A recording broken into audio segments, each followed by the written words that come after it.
Vamos lá, né, minha gente? Tentar pela última vez, senão a gente vai ter que remarcar essa live. Vamos ver as pessoas entrando aí. Já conseguem me ouvir? Então, a gente tá aqui hoje, né? O meu propósito aqui é para atingir muito mais aos pais do que os profissionais.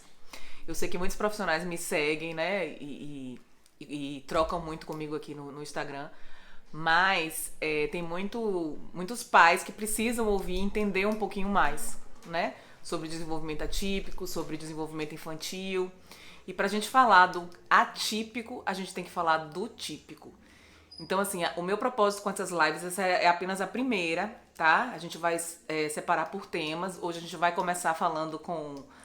eu vou parar de olhar pra vocês porque eu fico com vontade de responder os comentários que vocês fazem e vou acabar não conseguindo falar. Oi, Lai. Então, vamos falar sobre desenvolvimento típico, tá? Pra gente entender o que tá errado com aquela criança, a gente tem que saber qual é aquele desenvolvimento, o que acontece com essa criança. E agora o carro de som tá passando, né? Vocês podem ouvir um sonzinho a mais. A avó conta que, mas o pai era dessa forma, o pai só falou com tal idade, o pai teve essa dificuldade alimentar, não comia desse jeito, o pai a gente fazia todas as vontades dele, né? E aí você acaba mascarando, né, um atraso no desenvolvimento. E o que isso acarreta? Né? Num prejuízo muito grande, porque você deixa de estimular aquela criança, você deixa de tomar uma atitude precoce, né? E aproveitar a neuroplasticidade dela para que ela recupere o máximo que pode, né? E ter um desenvolvimento mais próximo do típico, né? Por conta dessas questões de achar, de negação. Na verdade, é uma questão muito de negação, da família não ver o que está acontecendo, né?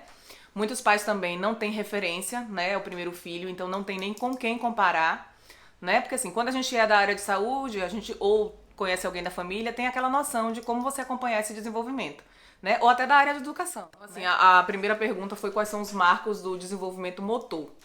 Gente, isso é uma coisa muito simples de saber. É só pôr aí no Google que você vai ter ainda com fotinhas que você vai conseguir acompanhar. Existem hoje aplicativos que ensinam, né? Ensinam não, mas dão uma noção. Vocês não vão, claro, pegar tudo por um aplicativo pelo Google e basear no desenvolvimento. Mas vocês vão conseguir observar de uma forma melhor. Então vocês vão conseguir ver, né, se há algum atraso, né? Lá vai ter as escalas, né, de desenvolvimento motor. Então quando a criança vai fazer os o primeiro apoio, o apoio lateral, quando é que a criança vai começar a engatinhar, ou se ela não vai engatinhar, quando ela tem que ficar em ortostase, quando ela tem que ficar em pé, né? Então, assim, são coisas que vocês podem acompanhar através de alguma escala e observar se há algum atraso no desenvolvimento. Quando às vezes é uma questão neurológica, às vezes isso é mais gritante. Então essa criança é uma criança que tem aqueles reflexos primitivos. A criança que tem uma dificuldade de manter o pescocinho, né? De ganhar força, né? São coisas que são mais visíveis e essas crianças realmente têm assistência mais rápida. Mas as coisas mais sutis, quando a musculatura da criança é molinha, né? E a criança não ganha muito controle de pescoço, demora a sentar. Então são atrasos no desenvolvimento motor que precisam de atenção, né? Então geralmente essas crianças que têm um atraso, as crianças que apresentam um atraso maior, né? Elas acabam sendo mais beneficiadas, porque essas famílias procuram logo ajuda, né? Quando o atraso é mais, tipo, discreto, ou é uma coisa que não chama tanta atenção, e uma coisa que eu sempre falo para meus pais, quando é pequenininho, tudo passa, né? Então, assim, passa despercebido, porque assim, é pequenininho, não conseguiu ainda alcançar, né? Não deu conta ainda de fazer, então passa. Mas quando essa criança começa a crescer e as exigências da vida começam a ser maiores, né? Por exemplo, ela vai ser inserida na escola. Então essa criança tem dificuldade de socializar, tem dificuldade de trocar com outro coleguinha. Essa criança não consegue fazer as atividades simples, né? De como colocar merenda. Ou simplesmente, gente, o simples fato de sentar na roda, né? É um dos primeiros sinais que a gente observa, é aquela criança muito inquieta, que não consegue. Isso eu tô falando já quando ela vai para o ambiente escolar, tá? Mas se a gente voltar antes disso, um bebê, por exemplo, que apresenta um atraso, é um bebê que vai ter dificuldade de olhar, né? De encarar as pessoas, de sorrir, né? Vai ter aquele sorrisozinho espontâneo, ela vai preferir sempre brincar sozinha, não vai olhar, não vai participar. Esses são os sinais mais gritantes que a gente vê por exemplo, num bebê, né? Isso quando não é um atraso motor, como eu falei, né? As crianças têm os reflexos primitivos, que são aqueles reflexozinhos que tem que ir embora, né? Então, assim, ela nasce com aqueles reflexos, mas, assim, no 6º mês tem que ir embora, os reflexos têm que ir desaparecendo. Se esses reflexos permanecem, é um sinal que esse cérebro precisa ser avaliado, né? Essa criança precisa ser encaminhada e precisa observar melhor, né? Então, assim, um bebê que não interage, um bebê que tem dificuldade de olhar, é um bebê que precisa ser atento.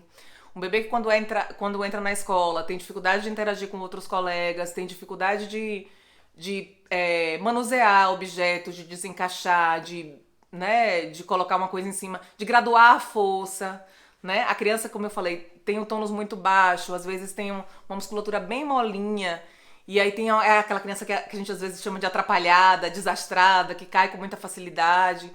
Todos esses sinais a gente tem que estar muito atento, porque assim, quanto mais cedo a gente intervir, mais chances essa criança tem, né, de ter um desenvolvimento mais próximo do desenvolvimento que a gente chama típico, do desenvolvimento desejável. Vamos ver se tem outra pergunta. O Hector tá perguntando aqui, qual que é o limite dessa espera do pai para saber se vai desenvolver ou não vai desenvolver? Não tem limite, não tem espera. Observou que tem um atraso no desenvolvimento mínimo possível, você tem que procurar ajuda, né? A gente tem a questão da neuroplasticidade e a questão da estimulação precoce, que vai ajudar a criança a conquistar aquelas coisas que ela ainda não conquistou. O que a gente tem que ver é, observou que tem um atraso, por exemplo, o que a criança de 1 ano tem que fazer? Então, se o meu não faz, o mínimo que seja, se foi uma observação, a gente às vezes acha que depois que a gente tem filho, todo mundo dá pitaco, né? Eu ouço muito essa história, assim, de todo mundo dá pitaco na vida de todo mundo, mas no filho do vizinho sempre tem muito pitaco.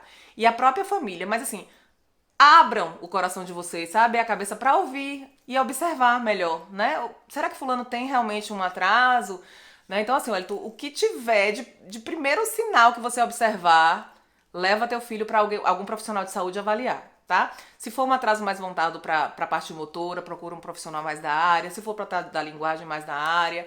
Ou então um profissional referência que você, às vezes, não tem na sua cidade, né? Às vezes não tem um centro lá de tal, mas com certeza na sua cidade mais próximo tem algum profissional de referência que você possa levar, né? Para poder avaliar, até dar um bom prognóstico, né? Tipo assim, poxa, a gente não consegue dizer o que a criança vai alcançar antes de estimular. Mas a gente consegue ter um norte de como a gente vai fazer essa intervenção e orientar esses pais de como em casa eles podem estar fazendo uma soma. Porque assim, os pais são os principais, como é que eu vou dizer? A criança é o ator principal e os pais são os coadjuvantes, né? Mas esse coadjuvante é que vai fazer essa criança engrenar. Então vai fazer toda a diferença esses estímulos, tanto que você vai para procurar profissional, quanto os estímulos que você vai fazer em casa com essa criança. E outra coisa, a frequência. Se é um pai e uma mãe que estuda, que vai atrás, que corre, vai fazer todo o diferencial no histórico da criança. Isso você pode ver com criança típica. Os pais que participam, que estão mais junto dessa criança, que procuram profissionais e que são bem orientados, que fazem curso online, que fazem curso presencial, que buscam, são pais que vão fazer toda a diferença no desenvolvimento dessa criança atípica. Da Daniela. A criança atípica desenvolve ou sempre vai ser atípica a vida toda? Então, o papel dos terapeutas é trazer essa criança para o mais próximo do desenvolvimento normal, do desenvolvimento típico. Então, assim, a gente não pode dizer, por exemplo, de uma criança autista que ela vai sair do espectro, né? Mas você pode trazer essa criança para uma vida muito mais funcional e muito mais próxima do desenvolvimento típico. Em diagnóstico nenhum, gente, a sentença de tipo, vai ser assim para a vida inteira, né? Então, assim, vai fazer toda a diferença. E é o que eu falei, vou repetir de novo. Você vai procurar os profissionais para estar estimulando o filho de vocês, mas fazer parte desse tratamento, fazer parte dessas intervenções, entender o porquê que a TO estimula parte do planejamento motor, porquê que a fono faz aquelas atividades mais voltadas para a questão da linguagem, de conto, de reconto, de troca de turno. Por exemplo, a gente vê a criança 1 ou 2 vezes na semana, mas se o pai tem essa noção de que ele precisa também estimular e fazer em casa e fazer disso uma rotina, essa criança vai ter muito mais ganhos. Então, assim, você não consegue que a criança deixe de ser atípica, mas você consegue trazer ela o mais próximo do desenvolvimento normal. Mas não é fácil, não. Isso é uma luta diária, tanto dos terapeutas quanto dos pais que estão ali participando diariamente da vida e da rotina dessa criança. Se as crianças, aquelas crianças que têm facilidade, têm uma habilidade superior, que hoje é considerada também autismo. Sim, que tem a habilidade superior. Tipo assim, por exemplo, quando a gente fala de desenvolvimento atípico, a gente já pensa só em crianças com deficiência intelectual Se é uma questão grave. também que tem que correr atrás de ajuda. Né? Sim, que uma criança com desenvolvimento grave. Essas crianças que têm um desenvolvimento no intelecto além. Gente, tudo que sai um pouco da linha tênue, né? Do padrão, é atípico, né? Então, assim, é muito inteligente, tem uma linguagem muito elaborada, muito rebuscada. Aí o que acontece? Quando é pequenininho é lindo, né? Porque todo mundo acha diferente, porque ele fala diferente, porque ele é uma criança que se destaca na escola em algumas áreas, né? Mas assim, é para ter cuidado também. É uma criança que precisa ser muito observada e precisa ser estimulada também, porque o linguajar muito precoce, né? Os interesses mais rebuscados, não é clássico, não é típico do desenvolvimento infantil normal. Né? Então tem que ficar atento para essas crianças também e precisa assim estimular. Eu recebo muito caso no consultório e assim, essas crianças já chegam com a idade mais avançada. E chegando numa idade mais avançada, a gente perdeu muito em estimular essas crianças antes. Tanto de fazer terapia, quanto dos pais também estarem mudando a linha de pensamento. Então, essas crianças que têm uma linguagem muito rebuscada, né, que têm uns interesses um pouco específicos, né? Tem criança que é apaixonada por dinossauro, tem criança... Gente, não estou dizendo que toda criança que é apaixonada por dinossauro tem problema ou é atípica, não. Estou falando de interesses restritos, de hiperfoco, né? Aquelas crianças que tem gosta só de coisa relacionada à astronomia, gosta de coisas só relacionadas a oceano, né? Enquanto outras crianças estão brincando de diversas coisas, com um repertório muito maior. Essa criança está deixando de viver o repertório da infância para viver só daquele tema.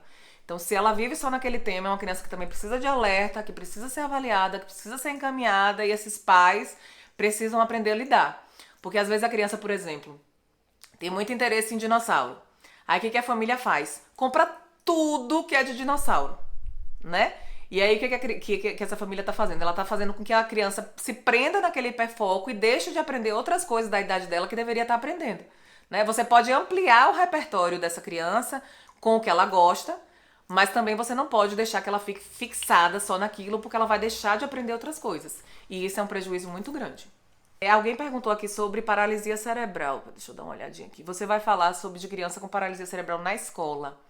Mas aí seria uma live só pra isso. É uma coisa pra gente pensar lá na frente. Mas assim, eu queria muito falar mesmo sobre o desenvolvimento atípico, né, gente? Porque assim, é de extrema importância a gente tá atento no desenvolvimento das crianças hoje com tantas tecnologias, com as questões das telas, né? Vocês sabem que tem estudos já comprovados que a tela é um processo, ajuda no processo inflamatório do cérebro, então as crianças deixam de interagir, né?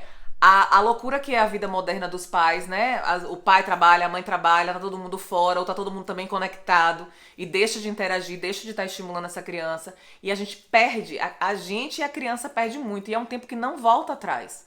Né? Então, assim, quanto mais cedo a gente observar a diferença dessa criança ou qualquer detalhezinho para a gente poder intervir cedo, é importante. Então, ficar atento para os marcos do desenvolvimento motor que vocês já falaram aí, né? Ficar atento para essa linguagem, para essa interação social, para essa troca de olhar, né? Para essa relação com o outro, para questões de comportamento também, né? Comportamentos diferenciados, como estereotipia, movimentos que a criança começa a se balançar, ou que a criança tem algumas coisas quando fica muito excitada vendo um vídeo, por exemplo.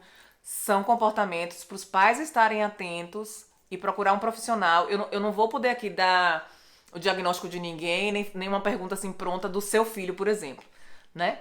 Mas eu posso ajudar você a identificar algumas questões e aí procurar ajuda e a gente ir destrinçando de uma forma mais de parceria mesmo, tá? Me tem um comentário de Valdenha. Só por curiosidade, trabalho em unidade neonatal com muitos prematuros. Você recebe em seu consultório muitos prematuros? Gostaria de saber a relação dos prematuros com o seu desenvolvimento futuro e utero.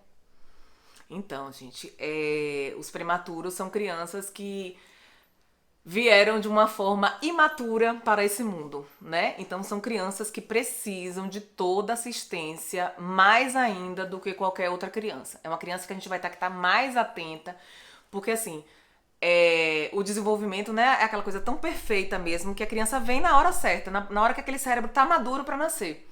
Então essas outras crianças, por alguma intercorrência na gravidez, chegam um pouquinho antes, né? E aí esse cérebro ainda não está maturado para enfrentar, né, todo o processo dele aqui. Então assim, eu recebo sim algumas crianças com atraso ou com prematuridade. E essas crianças às vezes têm muito atraso motor. Tem crianças que realmente apresentam esse atraso motor, mas que com os estímulos, com as terapias, elas conseguem desenvolver e entram na classe das crianças típicas. Mas tem crianças também como se tivesse uma predisposição maior, sabe? Então, assim, os prematuros, eles têm uma predisposição maior a ter um TDAH, a ter um TEA, né? São crianças que a gente tem que dobrar a atenção mesmo nos estímulos e, assim, saiu do hospital, é prematuro, já vai procurar um profissional de saúde para estimular, porque é uma criança que não vai vir ainda pronta, matura, falando da questão de maturidade cerebral mesmo, né? E falar nisso me veio outra coisa na cabeça, que é a questão da maturação. É importante a gente estudar e saber como é que é esse desenvolvimento infantil, para a gente não estar passando na frente daquilo que a gente ainda não é para fazer, né? Por exemplo, eu não posso pegar, vou dar um exemplo bem chulo, mas assim, que acho que todo mundo vai ficar claro para todo mundo entender. Eu não posso pegar uma criança de 6 meses, de 5 meses e treinar marcha com ela, né? Não posso querer que uma criança já vá fazer uma coisa que ainda o cérebro dela não maturou para ela fazer. Então, assim, quando a gente estuda, quando os pais estão inteirados do desenvolvimento infantil, ele consegue ver ele não. Poxa, isso vai me chamar a atenção, né? Um ano e 4 meses é o prazo. Fulano ainda não andou, né? Então é isso, a questão do prematuro. Eu recebo, sim, no consultório, crianças prematuras. E fico muito feliz quando esses pais procuram, né? Porque tem a orientação do médico, geralmente, quando sai. Mas muitos pais, por livre e espontânea vontade, só pelo fato de saber da prematuridade, já buscam estar estimulando essas crianças. Termina com uma dica de como que pode aconselhar outra pessoa a ter esse olhar. Assim, a gente tem que ter muito cuidado no que a gente vai falar com o outro, né? Mas é importante a gente estar com o olhinho atento de qualquer tipo de atraso mesmo, gente, de observação, assim, de comparar, né, uma criança com a... Claro que cada criança é diferente, os desenvolvimentos são, né, singulares, cada criança é única, isso é óbvio. Mas a gente sabe que tem a linha, então procurar os marcos de desenvolvimento é importante de ir acompanhando. Olha, meu filho já faz isso, já faz aquilo. Poxa, senta com 7 meses. Poxa, o meu filho não sentou ainda. O que será que tem de errado? Será que tem algum atraso na musculatura? Será que tem alguma questão neurológica? Né? A fala, né? Tem muito mito, né? Inclusive, eu vou até convidar uma fono pra gente bater um papo sobre linguagem, que é uma dúvida muito grande das mães, né? E é um dos atrasos maiores, inclusive as crianças com atraso. O primeiro profissional que procura geralmente é o fonoaudiólogo, porque o atraso da linguagem é clássico, principalmente nas crianças com TEA, né? Então, observar essa linguagem, conhecer, gente, estudar mesmo o desenvolvimento infantil típico para saber o que é que de errado está acontecendo. Então, gente, essa é a primeira. Esse, na verdade, era para eu ter marcado com vocês com antecedência pra gente divulgar mais essa live. Mas eu queria que vocês convidassem, eu vou estar divulgando as outras e os temas, e vocês convidassem as pessoas que vocês acham. Às vezes tem aquele vizinho, né? Tem aquela pessoa, aquela que tem um filho, que você observa alguma coisa. É tão difícil pra gente falar pro outro que o outro tem alguma dificuldade, né? Ainda mais o filho, que é a pessoa que a mãe e o pai mais desejou e mais ama nessa vida. Então é muito difícil a gente dar um pitaco assim, né? Eu recebo muita queixa das escolas mesmo, falar assim, nossa, eu vejo um atraso, mas a mãe não vê e eu não sei como falar. Então aqui também é uma oportunidade de vocês estarem trazendo essas pessoas, indicando as lives que vão vir, para as pessoas estarem identificando esse atraso no desenvolvimento, né? E sabendo lidar. E às vezes essa mãe que eu quero alcançar, né? Que talvez não seja essa que está aí super interessada e que às vezes já está expert dando aula para outras mães ou identificando outras crianças com atraso, mas aquelas, né, que precisam mesmo, que precisam olhar a criança de uma forma diferente, aceitar a criança, mesmo ela vindo com alguma diferença, para poder ajudar. Porque quando a gente fica no luto, na pena, ninguém vai para lugar nenhum, tá? Então a próxima live... O tema é o primeiro passo quando Ah, pronto. Então, hoje a gente tentou falar um pouquinho, né, aprender juntos de como a gente pode identificar algum atraso no desenvolvimento. E quando a gente identifica, o que a gente vai fazer, né?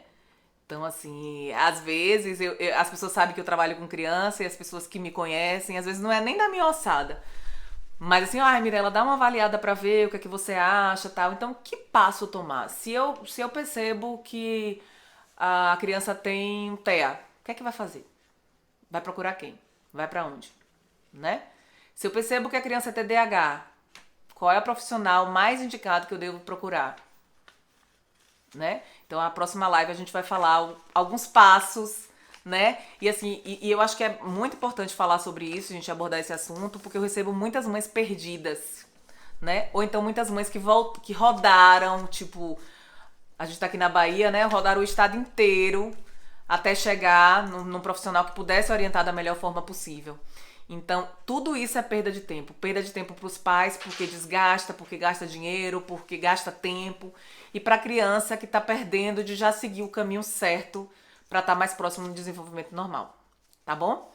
Então, espero vocês na semana que vem, com certeza com a internet bem melhor e com mais divulgação. Vou pedir a ajuda de vocês que passem mesmo para pais que precisam ter um pouquinho de conhecimento sobre desenvolvimento infantil, para professores, pessoas da área de educação, né, que além de serem pais, mas estão lidando ali com crianças que às vezes não sabem o que fazer, né? Então, assim, por exemplo, se a professora, por exemplo, observa algum atraso, então ela tem que saber como ela orientar aquele pai, né? Tipo assim, se ela já tem essa noção de, poxa, é uma criança dentro do espectro, então qual o passo, primeiro passo que esse pai deve tomar para poder cuidar dessa criança, além da escola, que também já é uma parceira muito grande nesse processo. Beijo, boa noite, até a próxima.